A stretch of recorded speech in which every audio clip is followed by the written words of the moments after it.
있는 성도하고 인사합니다. 사랑합니다. 축복합니다. 공부를 엄청 못하는 학생이 있어요. 저희 교회 학생들은 아닙니다. 항상 꼴찌만 하는 거예요. 너무 이 부모님이 꼴찌만 하니까 부모님이 속상했습니다. 그래서 이제 마지막 이제 기말고사를 앞두고서 아버지가 이렇게 공약을 하나 겁니다. 네가 요번에 꼴찌만 면하면 용돈을 50만 원 주겠다 그런 거예요. 좋겠죠.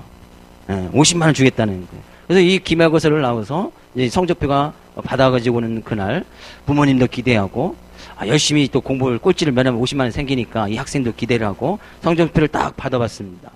그리고 성적 받고 이 아이가 집에 와서 부모님께 당당히 이야기하는 거예요. 아버님, 지난번에 꼴찌를 면하면 용돈 50만 원 주신다고 했죠? 딱 얘가 이제 막 웃으면서 긍정적으로 이야기를 하니까 부모님이 얘가 이제 꼴찌를 면했구나. 딱 기대를 하면서 그랬지. 그래서 그 아이가 이렇게 합니다.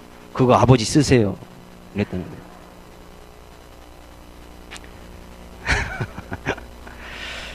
성경에 가서 보면 우리가 예수님의 마음을 닮아가자라는 주제를 가지고 계속 말씀을 살펴보고 있습니다. 근데 성경에 이 마음이란 단어가 상당히 여러 가지 단어로 번역이 되어 있습니다. 우리도 마음이란 단어를 여러 가지 상황 가운데서 쓸 수가 있지 않습니까? 그래서 마찬가지로 이 마음이라고 번역된 이 단어를 보면 여러 가지 의미가 있습니다. 신약 성경에서는 이 마음이라는 것이 꽤 많이 사용되고 있는데 어떻게 보면 우리의 삶의 전체적인 모습, 그러니까 인격적인 나의 모습을 갖다가 마음이라고 주로 사용하고 있습니다. 그러니까 마음은 내 자신이 되는 거예요. 내 자신이 되어지는데 성경 가운데서 이 마음이란 단어가 제일 많이 쓰인 것이 잠언서입니다. 근데 잠언서에 가서 보면 이 마음이 여러 가지의 뜻이 있는 것을 이야기를 하고 있는데 좀 그 마음이라는 것을 좀 설명드리려고 합니다. 이 잠언서에 있는 이 마음은 아주 비밀스러운 장소라고 이야기를 하고 있습니다. 비밀스러운 장소. 왜 그러냐면 이 마음은 겉으로 드러나지 않기 때문입니다. 겉으로 드러나지 아니하고 다른 사람들이 들어갈 수 없는 아주 비밀스러운 영역이 마음이라는 거예요.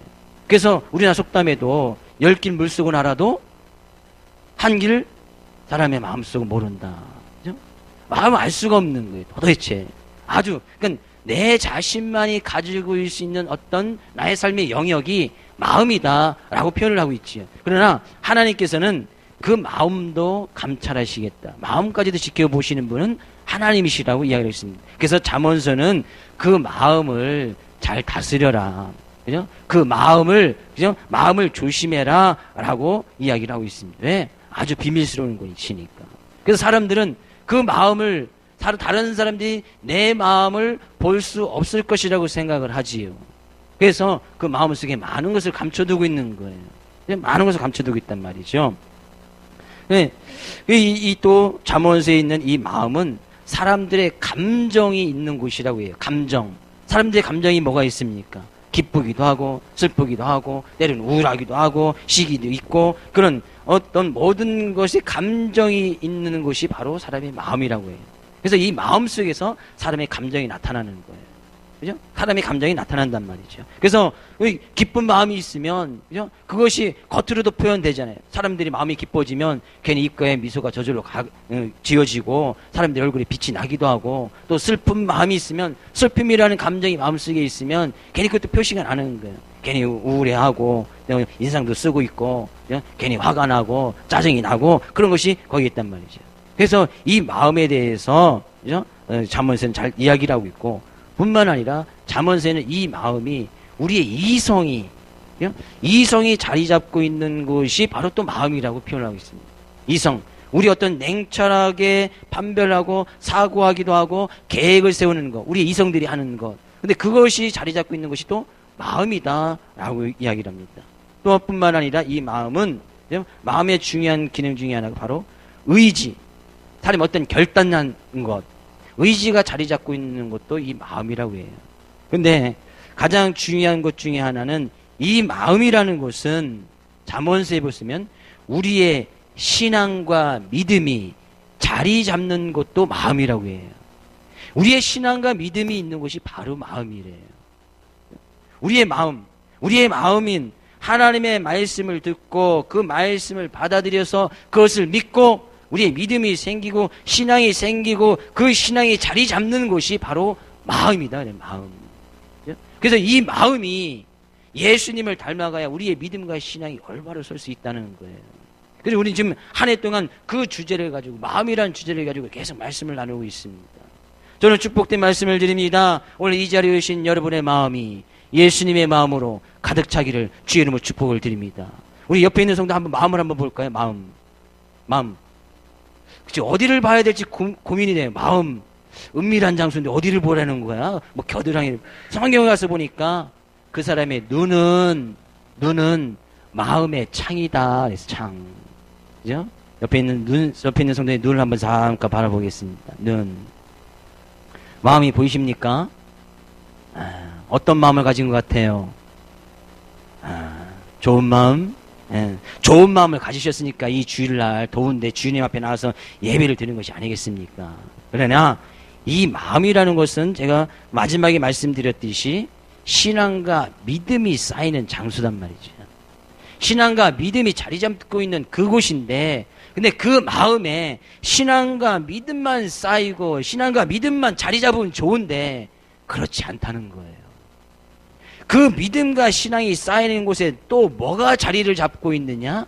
이 죄라는 것이 자리를 잡고 있다는 거예요. 죄. 그것이 문제가 되는 거예요. 그래서 우리의 삶 가운데 우리의 믿음과 신앙을 쌓을 때 가장 문제가 되는 것이 우리가 예수님을 믿음으로 인해서 이 믿음과 신앙이 점점점 잘 쌓여져 그것만 우리 마음속에 자리를 꽉 잡으면 좋은데 그 자리에 우리의 마음속에 원래 그 자리에는 예수님을 믿기 전에 있던 그 죄라는 것이 그죠? 그 박힌 돌처럼 딱 자리를 잡고 있단 말이에요. 근데 이것이 예수님 믿어서 내가 믿음과 신앙을 쌓이면 이 죄라는 것이 완전히 다 떠나가느냐 완전히 없어지느냐 그렇지 않다는 거예요. 여전히 그 죄는 그 자리 속에 자리를 잡고 있다는 거예요. 그래서 이 죄라는 것이 우리의 마음 가운데 믿음과 신앙이 들어오면 이 죄가 그 믿음과 신앙을 자리 잡지 못하도록 항상 그 안에서 서로 싸우는 거예요. 죄가 이기든지 믿음과 신앙이든지 항상 싸우죠. 그래서 이 죄가 이기면 그죠? 지 죄라는 마음 속에서 제 마음이 올라와서 죄 쪽으로 죄는 항상 악한 생각, 악한 행동 쪽을 택하게 만들어버리니까 그런 악한 생각, 악한 말, 악한 마음, 악한 행동 쪽으로 항상 가게 만들어버리는 거예요. 그래서 성경은 이야기하는 거예요. 이 죄와는 싸워야 된다. 싸워서. 언제까지? 피 흘리기까지 싸워서 이 죄를 이겨야 된다는 거예요. 예수님께서 예수님을 잘 믿으면 우리 마음속에 예수님께서 딱 들어오시고 하나님 말씀이 딱 들어서 이 죄라는 것이 완전히 싹 떠나가면 좋겠지만 그렇지 않다는 거예요. 단지 우리는 우리 마음속에 이것이 항상 자리 잡고 싸운다는 것이죠. 그래서 어느 순간에는 믿음과 신앙이 자리 잡게 된 그 마음속에서 하나님의 말씀이 쭉쭉쭉 나오고 어느 순간에는 이 죄 쪽에서 이 죄라는 것이 올라와서 악한 생각, 악한 행동 쪽으로 우리 삶의 모습이 쓸려지는 것을 보게 되어집니다. 그래서 내가 믿음과 신앙이 좋다라고 이야기할 때는 이 믿음과 신앙이 항상 이기는 거예요. 우리 마음속에 믿음과 신앙이 이긴단 말이에요. 하나님의 말씀이 이기는 거예요. 근데 어느 순간 보면 믿음과 신앙이 점점 줄어드는 것 같아요. 성령이 떠나간 것 같고, 그죠? 성령 충만하지 않은 것 같고, 그럴 때 보면 나의 마음속을 한번 잘 들여다보면 죄 쪽이 항상 이긴단 말이죠. 죄의 마음이 훨씬 더 커졌단 말이에요. 그래서 오늘 본 말씀 가운데서는 이야기라는 거예요. 그런 죄의 마음 쪽이 커졌으면 그 죄를 버려야 된다는 거예요. 그 죄를 버리는 것이 무엇인가 봤더니 그 죄를 고백하고 회개하면 하나님 앞에서 용서받지 못할 죄가 없다. 하나님 앞에서 용서받지 못할 죄가 없다는 얘기예요. 그래서 우리 마음속에 쌓인 그 죄악된 부분, 그것을 갖다 하나님 앞에 고백하고 회개함으로써 용서를 받아야 된다 이야기하고 있습니다. 근데 성경 가서 보니까 오늘 본 말씀 보니까 용서받지 못할 죄도 있다는 거예요.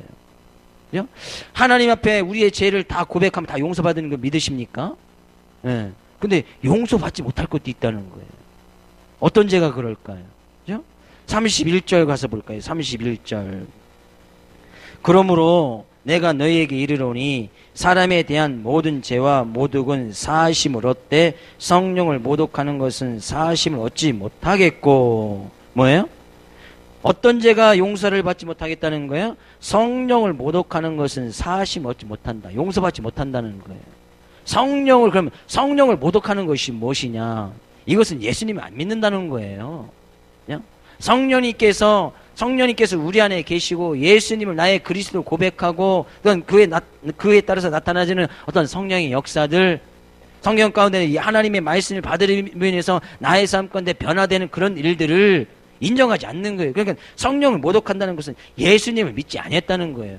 예수님 믿지 않은 것은 당연히 용서받을 수가 없겠지요. 우리의 모든 죄는 어떤 죄를 지었든지 간에 그것을 다 주님 앞에 고백하면 다 용서를 받습니다. 그래서 여기서 용서받지 못한, 내가 예수님을 믿었는데, 내가 용서받지 못할 그런 죄가 있는가? 그런 죄는 없습니다. 여기서 용서받지 못할 때는 것은 쉽게 얘기해서 예수님을 안 믿었다는 얘기예요. 예수님 안 믿었다. 예수님을 안 믿으면 그 어떻게 용서해줄 방법이 없잖아요. 왜? 이 용서라는 것은 예수님께서 나의 죄를 위해서 십자가를 지시고 그 모진 고난과 고통을 받으셨다. 그것을 믿음으로 해서 그 예수님의 십자가 앞에 나의 죄를 고백해야만, 회개해야만 용서를 받는 것인데 예수님을 믿지 않으면 그 죄를 고백하지 않겠지요. 당연히 죄가 뭔지도 모르겠고 예수님의 십자가도 뭔지도 모르겠고 그러니까 성령의 역사가 무엇인지도 모르겠고 그러니까 고백하지 않는 거예요. 그러니까 여기서 용서받지 못한 것은 죄를 고백하지 아니었다는 얘기예요. 예수님을 믿지 않았다는 얘기예요. 그러니까 용서받을 수가 없는 거예요. 용서받을 길이 없지요. 고백을 하지 않으니까. 근데 이런 죄들이 우리 마음 가운데 자리 잡고 있으니까 예수님을 믿고 신앙생활을 하다 보면 이런 죄악 가운데서 넘어질 부분들이 있으니까 이 죄에서 넘어지지 아니하도록 주님 앞에 항상 고백하고 늘 죄가 생각나고 나의 삶에 또 넘어진 부분도 있으면 그것을 늘 고백하고 회개하고 나가라는 거예요. 그래서 삶 가운데서 우리는 늘 회개하고 돌이키고 낮아지고 말씀 앞에 겸손한 모습으로 나가야 되는 것이 우리의 믿음과 신앙 생활의 모습이다 그런 얘기죠. 늘 주님 앞에 고백해야 되는 거예요. 그래서 오늘 이 시간 우리가 주님 앞에 나올 때는 항상 회개하고 자복하고 낮아지는 모습으로 나와야 된다.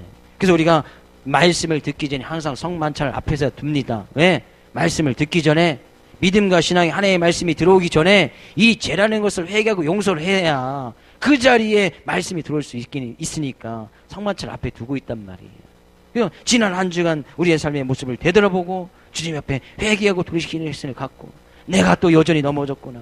말씀 가운데 행하지 못한 부분이 있구나. 내가 죄악된 모습에 죄악의 마음이 올라와서 내가 믿음과 신앙의 모습으로 살아가지 못했구나. 그런 부분을 늘 회개된단 말이죠.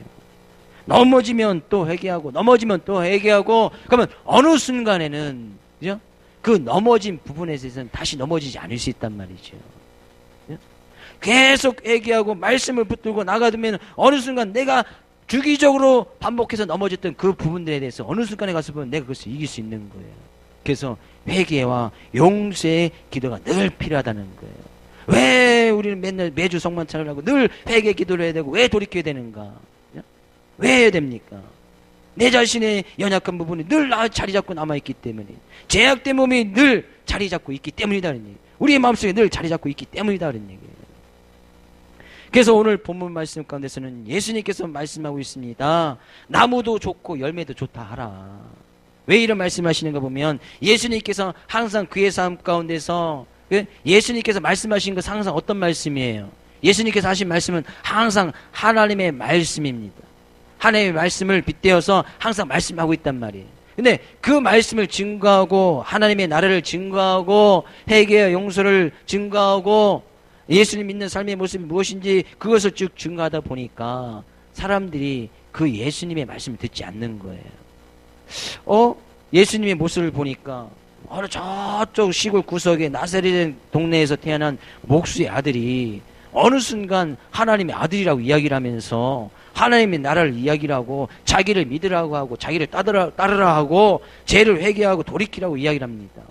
자기들은 이미 하나님을 믿고 있는데 하나님의 아들이 이 세상에 오셨다는 거예요.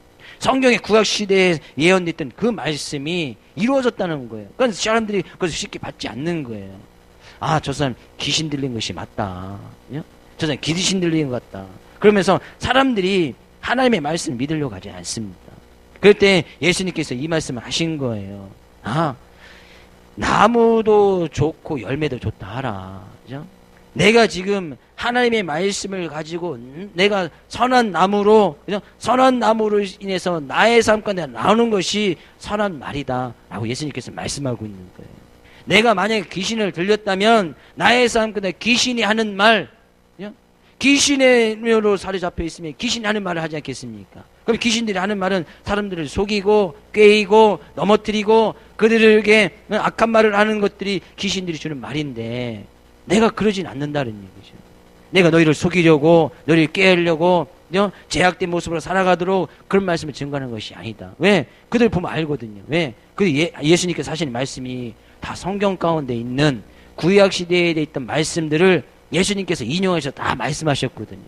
다 하나님의 말씀을 증거했다는 거예요. 근데 예수님의 말을 들으면 맞는 것 같고, 예수님의 모습을 보면 좀 하나님이 아닌 것 같고, 그러니까 그들이 얘기하는 거예요. 나무도 좋든지 열매도 좋든지, 나무가 나쁘든지 열매가 나쁘든지. 그러면서 예수님께서 그들에게 하시는 말씀이 뭐예요? 34절 말씀 같습니다.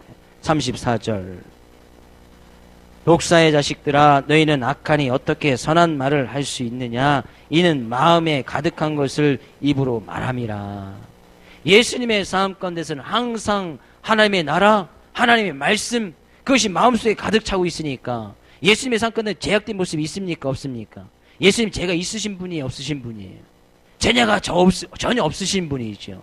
그러니까 예수님은 그것과 싸울 필요가 없는 거예요.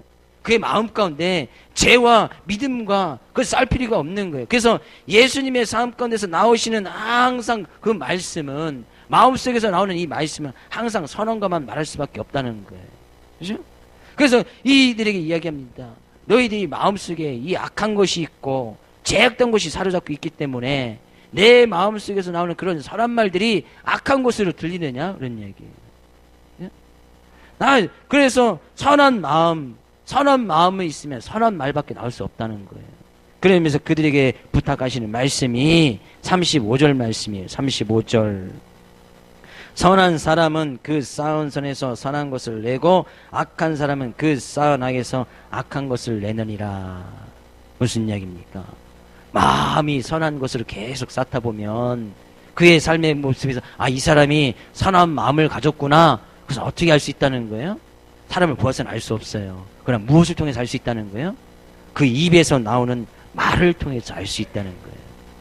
이 사람이 선한 마음을 가지고 믿음의 모습으로 항상 자리 잡고 있는지, 아니면 악한 마음을 가지고 제약된 모습에서 제약된 삶의 모습으로 자리 잡고 있는지 무엇을 통해서 알 수 있느냐? 그의 사람의 말을 통해서 알 수 있다는 거예요. 우리 성도님들 서로 마음을 보았지만 마음 알 수 없습니다. 눈을 자세히 봐도 뭔 생각을 하고 있는지, 뭔 마음을 가지고 알 수가 없어요. 그러나 알 수 있는 방법이 딱 하나가 있어요. 그래서 뭐예요? 말을 통해서 알 수 있다는 거예요. 말을. 그래서 예수님께서 나의 말이 선한 말 아니냐? 나의 말이, 내가 하나님의 말씀, 너희들이 알고 있는 구약시대에 있는 그런 하나님의 말씀을 가지고 너희들이 증거하지 않느냐? 나는 그래서 선한 나무다, 선한 나무, 선한 목자다, 선한 양으로 이 세상에 오셨다라고 이것을 이야기하고 있는 거예요.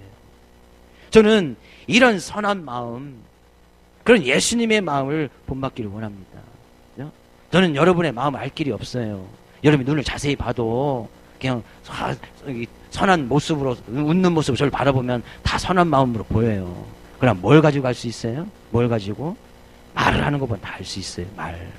어떤 말을 하느냐, 어떤 말을 하냐에 따라서 선한 마음을 가졌는지, 아니면 그 마음속에 쌓여있는 이 제약된 모습에 져서 제약된 모습이 자리 잡고 있는지 알 수 있단 말이죠. 그러니까 저한테 얘기 안 하는 거죠. 말하는 거 두려워하시는 거죠. 저 찾아오시지 않죠. 말하면 들킬까봐. 그렇죠. 그 저한테 선뜻 말 거는 성도님이 별로 없어요. 들킬까봐. 그렇죠. 아닌가요? 성도들과도 잘 얘기 안 하죠. 왜? 말하면 들키니까.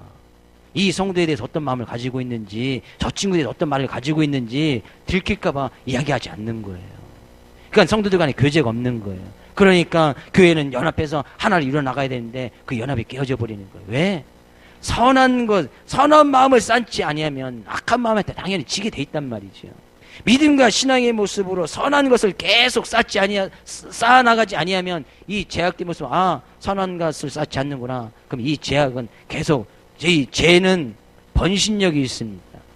번식력이 있다는 거예요. 계속 우리 안에 마음속에서 계속 번식해 나가는 거예요. 계속 성장해 나간단 말이에요. 그래서 결국 이 죄가 믿음과 신앙을 눌러버린단 말이에요. 그래서 그런 모습이 언제 나오냐? 말을 통해서 제일 먼저 나오게 되는 거예요. 그래서 말을 조심해야 되고, 지금 언어선의 제가 몇 번을 강조해서 말씀을 드렸던 것이 말을 통하면 그 사람의 마음을 알 수 있기 때문이에요. 그래서 예수님께서 말씀하십니다. 너희 가운데 선한 마음을 쌓아라. 선한 마음. 선한 마음을 쌓으면 그 선한 쌓은 선에서 무슨 말이 나오는 거예요? 선한 말이 나오는 거예요. 선한 말. 선한 마음을 쌓는 사람들은 선한 말을 할 수밖에 없다. 근데 더 중요한 것을 이야기를 하고 있어요. 그 36절에 가서 볼까요? 왜 우리가 선한 마음을 쌓아서 선한 말을 해야 되는지, 예수님께서 왜 선한 마음을 쌓으라고 이야기를 했는지 36절에 이야기를 하고 있습니다. 36절. 내가 너희에게 이르노니 사람이 무슨 무익한 말을 하든지 심판날에 이에 대하여 신문을 받으리니. 심판날에 언젠가는 우리 모두가 다 하나님 앞에 서게 될 것인데 그 앞에 심판받을 때 무엇을 가지고 심판을 받는다는 거예요? 말. 어떤 말을 했느냐? 그것을 가지고 심판을 받겠다는 거예요.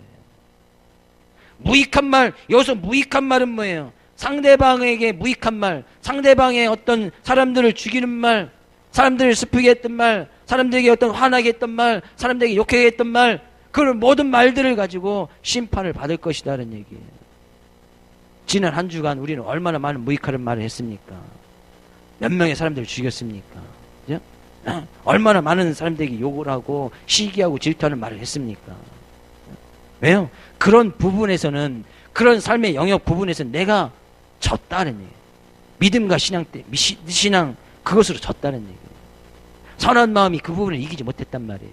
그러니까 그 부분이 쑥 올라와서 말을 통해서 사람들을 정죄하고 비판하고 시기하고 비유하고 내 안에 있는 욕심을 드러내고 시기하고 질투했단 말이에요.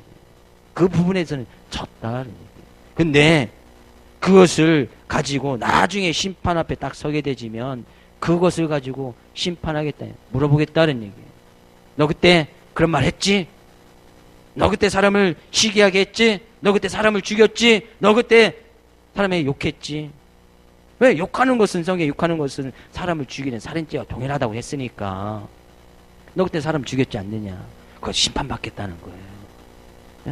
그래서 말씀하고 있는 거예요. 예수님께서는 그런 죄가 있거든. 뭐예요? 빨리 우리가 입으로 지었던 죄, 사람들을 모독할 때 그 모든 죄는 빨리 하나님 앞에 회개하고 돌이켜라. 그래 용서함을 받을 수 있단 말이에요. 그 부분에서 빨리 회개하고 돌이키라는 거예요. 그리고 그 부분에서 다시 지지 아니하도록 계속 선한 마음을 쌓아가는 거예요. 선한 마음. 그럼 우리는 생각해 볼 수 있잖아요. 그럼 선한 마음이 뭐냐? 선한 마음. 선한 마음을 계속 쌓아야 되는데 선한 마음이 무엇인가? 선한 마음이 무엇인가? 선한 것을 쌓아야 되는데 선한 것이 무엇인가? 우리는 예수님을 통해서 알 수가 있습니다. 선한 것 보통 생각하면 사람들은 이렇게 이야기합니다. 착한 일, 물론 맞아요. 남을 도와주고 구제하는 거, 그거 선한 거 맞습니다. 그죠? 남에게서 구제하고 그들에게 어떤 기부금을 하고 선한 거 맞아요. 지나가는 사람, 어려운 사람 도와주는 거 선한 거 맞습니다. 또한 남이 먹을 것이 없는데 내가 먹을 것을 갖다 준 거 선한 거 맞고요. 남이 힘들어할 때 같이 가서 위로해주고 그들을 위해서 울어주고 그들을 위해서 슬퍼해주고 그거 선한 거 맞습니다.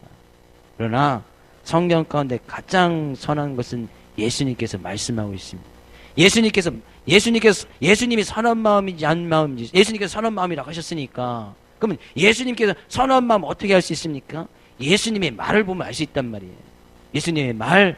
그러니까 예수님은 항상 어떤 말씀 하셨습니까? 항상 하나님의 말씀. 항상 하나님의 말씀을 얘기한 거예요. 그의 삶 가운데는 온통 하나님의 뜻만 갖고 있었어요.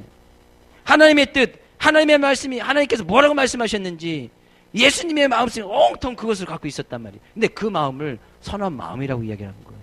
그럼 우리가 선한 마음을 쌓는다? 선한 마음을 쌓는다는 것은 뭐예요? 곧 예수님의 마음을 닮아가야 되는데 그 마음 가운데 하나님의 말씀으로 채우는 거예요. 항상 하나님의 뜻을 생각하는 거예요.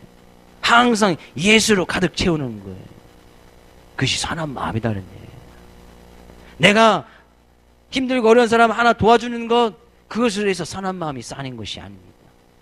예수님의 말씀, 하나님의 말씀, 하나님의 뜻, 예수님이 가졌던 그 말씀, 그 말씀을 계속 채우다 보면 그것이 선한 마음이 되어진다는 거예요. 그래서 예수님의 말씀을 채우면 예수님의 말씀 가운데서는 불쌍한 사람은 불쌍히고 그들을 도와주려고 했으니까 그 말씀이 내 마음에 제약된 부분들을 이기면 이웃을 바라볼 때에 제약된 모습을 바라보면 야, 너 힘들고 어려운데 너 도와줄 것이 어디 있느냐. 제약된 마음은 그렇게 이야기를 합니다. 그런데 예수님의 마음은 야, 가서 도와줘라 이야기합니다. 구제해줘라, 긍휼히 여기라. 그러면 그 말씀을 계속 쌓다 보면 어느 순간 이 말씀이 이기는 거예요. 그래서 불쌍한 사람 보면 가서 도와준단 말이죠. 이것이 선한 마음이 이기는 거예요. 그래서 예수님께서 말씀하고 있습니다. 선한 사람은 그 쌓은 선에서 선한 것을 내고 선한 말이 나올 수밖에 없고 선한 행동이 나올 수밖에 없다는 거예요. 저는 여러분의 삶의 모습이 항상 이런 선한 마음으로 가득 찰 수 있기를 주의 이름으로 축복을 드립니다. 그래서 말씀을 계속 심어야 되는 거예요. 왜? 사람은 그 심은 것에서 그대로 거두어지게 되어지니까. 심는 것 그대로 거두어지니까. 갈라디아서 6장 7절 말씀 가서 볼까요? 갈라디아서 6장 7절 말씀입니다. 스스로 속이지 말라. 하나님은 업신여김을 받지 아니하시나니 사람이 무엇으로 심든지 그대로 거두리라. 우리가 심는 것 그대로 거두는 거예요. 우리가 선한 마음을 심고 하나님의 말씀을 심으면 그 먹고 그대로 거두게 되어 있단 말이에요. 남을 시기하고 미워하고 탐욕하고 음행하고 그런 것들이 있으면 그거 그대로 우리의 삶 그대로 당해지게 되어 있단 말이에요. 남을 비판하고 정죄합니까? 그 비판하는 그것으로 우리가 비판을 받을 것이고 그것으로 인해서 우리가 정죄를 받을 것이고 더 중요한 것은 그것 그대로 하나님 앞에 가서 심문 받을 거다. 심문 받을 거다. 심판 받을 거다. 하나님께서는 정확하신 분이고 반드시 이루어지신 분이니까 반드시 심판받겠다는 거예요. 얼마나 무서운 말씀이에요. 그러나 이면에는 얼마나 행복한 말씀이고 얼마나 기쁨의 말씀입니까? 왜? 우리가 선한 마음을 쌓아서 그 선한 것을 쌓으면 그것에 대해서 하나님께서 심문하시겠다는 것이죠. 그럼 동일하게 그 말한 것에 대해서는 또한 하나님께서 상급을 예비해 주시겠다 이야기하고 있으니까 얼마나 복된 말씀입니까? 37절 말씀 가서 볼까요? 오늘 본 말씀 37절. 내 말로 의롭다 함을 받고 내 말로 정죄함을 받으리라. 결국에는 그 말하는 것, 이 말은 어디서 오는 거예요? 마음속에서 오는 거니까 선한 마음을 통해서 선한 말을 하고 그런 것을 통해서 그 말로 인해서 의롭다함을 받을 수도 있고 악한 마음을 써서 악한 말을 하게 되면 그 말로 정죄함을 받을 수 있을 것이다 이야기를 하고 있는 거예요. 그래서 말이 얼마나 중요합니까? 그 말에 관한 말씀을 몇 가지만 살펴볼까요? 에베소서 5장 3절 4절 말씀 같이 보봅니다. 음행과 온갖 더러운 것과 탐욕은 너희 중에서 그 이름조차도 부르지 말라. 이는 성도에게 마땅한 반이라. 골로새서 3장 17절 가서 볼까요? 골로새서 3장 17절. 또 무엇을 하든지 말에나 일에나 다 주 예수의 이름으로 하고 그를 힘입어 하나님께 감사하라. 야고보서 1장 19절 20절. 내 사랑하는 형제들아 너희가 알지니 사람마다 듣기는 좋게 하고 말하기는 더디하며 성내기도 더디하라. 사람이 성내는 것이 하나님의 의를 이루지 못함이라. 사람이 어떤 말을 하냐에 따라서 그 사람이 의로워질 수 있느냐 어렵지 못할 수 있느냐 이야기를 한다는 거예요. 선한 마음을 계속 쌓아두면 그 사람이 그 말한 것으로 인해서 의롭다함을 받을 수 있다는 거예요. 우리는 생각해 볼 수가 있지요.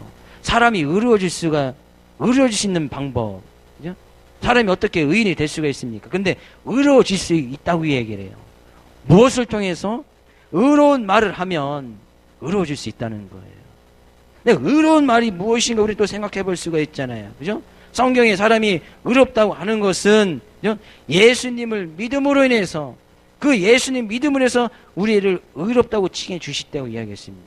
그렇다는 것은 예수님을 믿는 사람들 가운데에서는 당연히 이런 예수님 믿는 그 믿음의 말만 나올 수밖에 없다는 거예요. 결국에 사람이 내 말로 의롭다 함을 받는다는 것은 예수님을 믿음으로 인해서 그 믿음의 말을 하는 것으로 인해서 의롭다고 칭해 주시겠다는 거예요. 사람들이 말이 얼마나 무서운지, 사람들의 마음을 관리하는 것이, 내 마음을 지키는 것이 얼마나 소중한지 이야기를 하고 있는 거예요.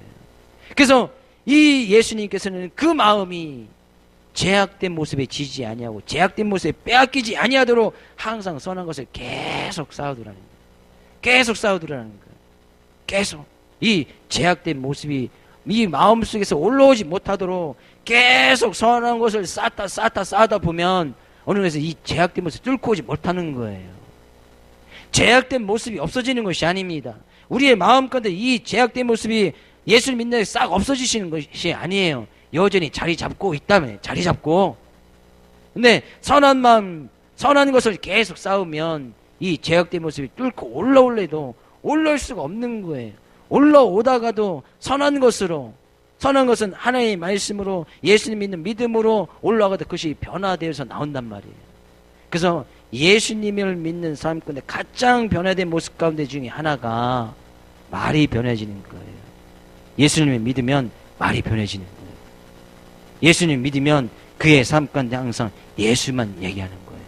예수님 나의 구주시다. 예수님 나의 그리스도시다. 예수만이 그리스도시다. 이제 예수 믿기 전에 그런 얘기 하지 않았습니까? 근데 예수 믿으면 그런 말이 나올 수밖에 없다는 거예요. 그래서 성경 가운데 가서 보니까 가장 의로운 말이 무엇이냐?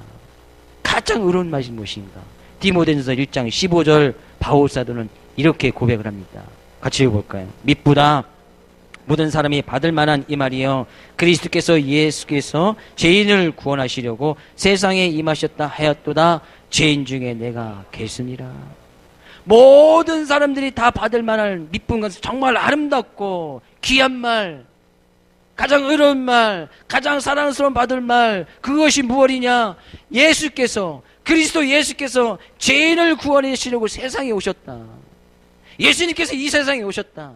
나의 죄를 위해서 나를 구원하시려고 예수님께서 이 세상에 오셨다. 그 말이 가장 아름다운 말이에요. 모든 사람들이 다 증거하고 따라야 될 말이 그 말이라는 거예요. 예수님 믿는 사람들에게는 이런 말이 나올 수밖에 없겠지요. 예수님께서 나의 죄 때문에 나를 구원하시려고 이 세상에 오셨어. 예수님께서 우리의 죄를, 그 죄악 가운데서 우리를 구원하시려고 이 세상에 오셨어. 선한 마음을 많이 쌓는 사람들은 이런 말이 계속 나올 수밖에 없는 거예요. 근데 그 중요한 것은 바울사도 그 다음 고백이에요. 그런 예수님의 말로 예수님께서 죄인을 구하려 이 세상에 오셨다는 것을 깨닫고 나아지니까 가장 먼저 누가 보이는 거예요? 자기 자신이 보이는 거예요. 그러면서 고백하는 거예요. 죄인 중에 내가 괴수다. 죄인 중에 내가 괴수다. 죄인 중에 괴수라는 것은 뭐예요? 죄인 중에 아주 극악무도한 죄인이다. 그런 하나님의 말씀이 쌓이고 보고 그런 믿음의 고백을, 예수님께서 이 세상에 죄인을 구원하러 오셨다라는 그런 믿음의 고백을 드리고 그 말씀으로 자기 자신을 싹 살펴보니까 죄인 중에 가장 나쁜 죄인, 그런 기질을 가지고 있는 것이 자기 자신이더라, 그런 얘기예요. 그래서 예수님 믿는 사람들은 항상 말씀 가운데 자기 자신을 비춰볼 수밖에 없습니다. 그리고 발견하는 거예요. 나는 죄인이구나. 죄인 중에 정말 괴수구나. 죄인 중에 정말 죽을 죄인인데 그 나를 구원하시고 예수님께서 이 세상에 오셨구나. 그것이 가장 의로운 말입니다. 가장 아름다운 말. 예수님 믿는 삶 가운데서 가장 아름다운 말, 가장 증거해야 될 말, 그리스도 예수께서. 그리스도 예수께서는 뭐예요? 오직 그리스도는 예수밖에 없다는 거예요.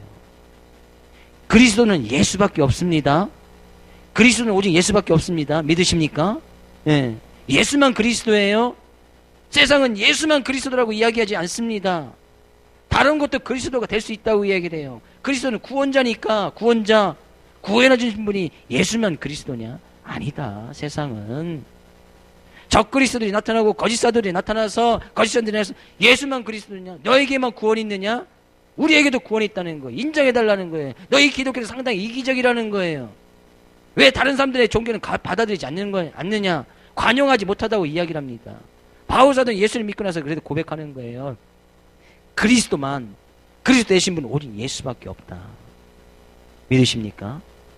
예수만 그리스도예요. 다른 사람은 그리스도가 될 수가 없습니다. 근데 그 그리스도신 예수께서 나 같은 죄인 중에 괴수인 나를 구원해 이 세상에 오셨다는 그 말, 예수님 믿으니까 바울사는 항상 그 얘기 가운데서 그런 말을, 그 말밖에 할 수 없었던 거예요. 그럼 바울사를 통해서 놀라운 일들이 일어나지 않습니까? 그래서 예수님을 믿어서 의로운 사람, 선한 마음을 계속 쌓는 사람들의 입 가운데서는 누구만 나오는 거예요? 항상 예수 그리스도만 나오는 거예요. 그 마음 가운데 예수님으로 가득 차 있으니까. 축복된 말씀을 드립니다. 여러분 삶 가운데 그리스도 예수로 가득 찰 수 있기를 주의 이름으로 축복을 드립니다. 선한 마음으로 가득 찰 수 있기를 주의 이름으로 축복을 드립니다. 그래서 누가 와서 건드려도 뭐가 탁 튀어나오는 거예요? 선한 마음으로 가득 차 있으면 예수. 연습. 이 부분 한 주에 살아가야 되니까 연습. 그냥 탁 치면, 옆 사람이 치면은 예수 이야기하는 거예요. 예수. 옆 사람 보고 이야기합니다. 못생겨가지고. 그럼 뭐라고 대답해야 돼요? 그래요. 나 못생겼어. 예수 믿어봐. 괜찮아. 누가 와서 이렇게 욕한단 말이에요. 시기한단 말이에요. 내가 하지 했던 말을 가지고 가서 소송을 걸고 싸움을 걸어온단 말이에요. 그럼 뭘 가지고 같이 시비하고 소송을 걸고 같이 싸우고 하지 말라는 거예요. 선한 마음을 가득 쌓은 사람들 그렇게 이야기해도 와서 나의 삶 끝에 뭐가 튀어나온다는 거예요? 예수. 예수 믿어봐. 괜찮아. 예수 믿어봐. 못생겨도 괜찮아. 예수 믿어봐. 시비 걸어도 용서해 줄 수 있고 받아줄 수 있는 거예요. 삶 가운데 뭐가 튀어나오는 거예요? 항상 예수가 튀어나온단 말이에요. 욕을 해도 예수가 튀어나오는 거예요. 근데 누가 나한테 못생겼다고 이야기를 해도 못생긴 것은 상당히 완화된 표현이고 사람들이 못생겼다고 얘기합니까? 아이고 이러지요. 그죠? 딱 보면서 이야기를 하지 못생겼다고 이야기하지 않아요. 옥상에서 떨어진 메주같이 생겼다는 등 막 인격적인 모든 가지 다 이야기를 합니다. 그런데도 기분이 안 나쁜 거예요. 왜? 그 말이 딱 들어와도 선한 마음에 싹이면 제약된 모습이 이기는 것이 아니라 선한 마음이 이기니까 와서 예수가 딱 나타나는 거예요. 그래 나 못생겼어. 그런데 어쩔게요. 하나님께서 그렇게 만드셨는데 그래 용서하고 받아주는 거예요. 그죠? 싸움을 걸어와도 요즘 싸움을 거는 사람들이 얼마나 많습니까? 시비를 걸고 그죠? 그런 사람 얼마나 많습니까? 짜증나죠? 근데 그 짜증이 그렇게 사람이 시비를 걸고 싸움을 걸어도 짜증이 올라오는 것이 아니라 그 짜증이 선한 마음을 계속 쌓다 보면 그 짜증이 올라와서 순화되어서 그래요? 예수님 믿어봐. 더워도 괜찮아. 그렇게 변한다 그런 얘기죠. 옆에 있는 성도에게 이야기합니다. 성도님은 선한 마음을 가진 사람입니다. 얘기해주세요. 다시 한번 반배에 있는 성도에게 선한 마음을 쌓읍시다. 선한 마음을 계속 쌓아야 됩니다. 한 번 쌓았다고 되는 것이 아니에요. 선한 마음은 계속. 선한 마음은 그래서 예수님을 계속 담는 거예요. 예수님의 말씀을 담고 예수님의 마음을 또 나의 마음에 담고 그렇게 해서 계속 쌓다 보면 언젠가는 이 선한 마음이 가득 찰 때가 있다는 거예요. 우리의 삶의 모습을 잠깐 되돌아볼까요? 우리는 아직까지도 이런 선한 마음을 쌓지 못하는 삶의 영역들이 있습니다. 삶의 부분들이 있단 말이에요. 전 영역이 다 예수님의 마음으로 그런 선한 마음으로 쌓여지는 것이 아니더라는 얘기예요. 저도 내 마음을 잠깐 되돌아보니까, 말씀을 되돌아보니까, 내 마음도 수십 갈래, 수만 갈래 다 갈라져 있습니다. 근데 어느 부분에 대해서는 이런 말씀이 들어와서 선한 마음을 가득 차서, 어느 부분에 대해서는 아무리 그런 것이 들어와도 그냥 선한 마음이 쭉 올라옵니다. 근데 어느 믿음의 삶, 마음의 영역 부분에서는 그런 것이 올라오면 아직까지도 그냥 짝빠직하고, 그죠? 그냥 머리에 막 별이 돌고, 그런 부분이 아직까지 남아있는 저희들이 마음의 영역들을 발견하게 되집니다. 근데 그런 부분에서는 계속 말씀을 쌓으라는 계속 예수 그리스도로 누가 와서 툭 쳐도 예수 이야기할 수 있도록 한 주간 우리는 예수님을 마음속에 품는 선한 마음을 계속 쌓는 그런 주간으로 세상에 많은 유혹과 미혹이 와도 우리의 자신을 항상 되돌아보고 예수님께서 죄인을 구하려고 이 세상에 오셨는데 나 같은 죄인이야, 나 같은 개수가, 그죠? 우리의 자신의 모습을 항상 생각하면서 믿음의 모습으로 승리할 수 있는 귀한 여러분 되어지기를 주의 이름으로 축복을 드립니다. 그 말을 통해서 하나님께서는 심판하시고 신문하실 때가 했사오니 그 말로도 승리하고 그 말로도 예수님을 증거하고 그 말로도 정말 선한 말로 많은 사람들에게 이 예수를 보여줄 수 있는 귀한 여러분 되시기를 다시 한번 주의 이름으로 축복을 드립니다.